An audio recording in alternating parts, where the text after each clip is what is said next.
Hi, everybody. During my time on Saturday Night Live, I did some really kind of unfortunate experiments with my hair. I don't know if any of you remember some bad perms and bad haircuts.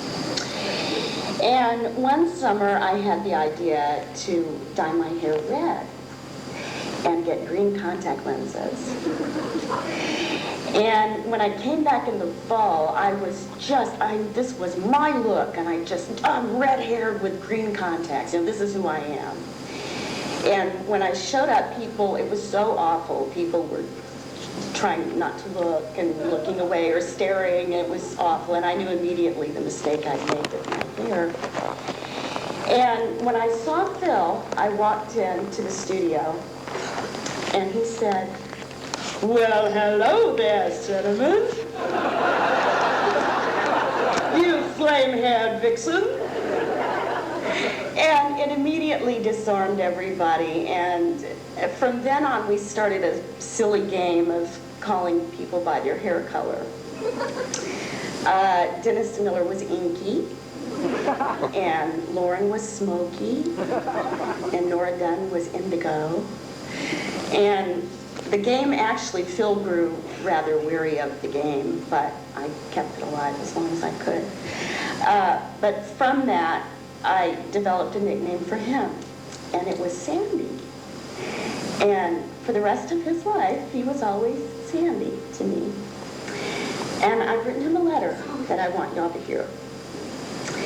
"My dear sweet Sandy, how I wish I could have one more dance with you. It was such an honor to have worked so closely with you. I had the great privilege of being your make-believe wife in so many incarnations. I was Hillary to your Bill, Ivana to your Donald, even Beauty to your Beast. Today, in many ways, I feel like your make-believe widow. Performing live was never easy for me. I was constantly overcome by doubt and fear. You knew this, yet you never commented on it. You simply offered your hand and allowed me to hang on. Thank you for being my rock. Thank you for giving me confidence and security under the most adverse performing conditions. Thank you for setting such a fine example with your own gentle courage. All of your work was based in reality.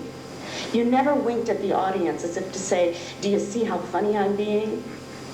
You approached every character with all the intensity and integrity of Olivier playing Hamlet. And no role was too small to not be infused with every ounce of your precious talent. For a while, I felt that you must have been just as shocked by your death as we were. How could you not be? So abrupt, so violent, so unexpected. And then I remembered the way you handled last-minute changes on Saturday Night Live. At 11 p.m., the entire show would sometimes be turned upside down. The result would be people scurrying around, throwing new pages at you, ripping off your costume, clamping a wig on your head. You were never unhinged by any of that. You were always so serene. I find great comfort in remembering your ease in handling change. And because death is merely change, I have no doubt that wherever you are at peace. We who survive here are left with the difficult business of trying to make sense of this thing, of missing you so much, of worrying about your children, and of forgiving Bryn, which is ultimately what we must all do. When I think of you, I think of my own youth, and I realize the time has come to release it, just as certainly as I must let you go. The concept of middle age sure is scary, but I hope to move gracefully through change just like you did. As I go on, you remain very much alive in my heart.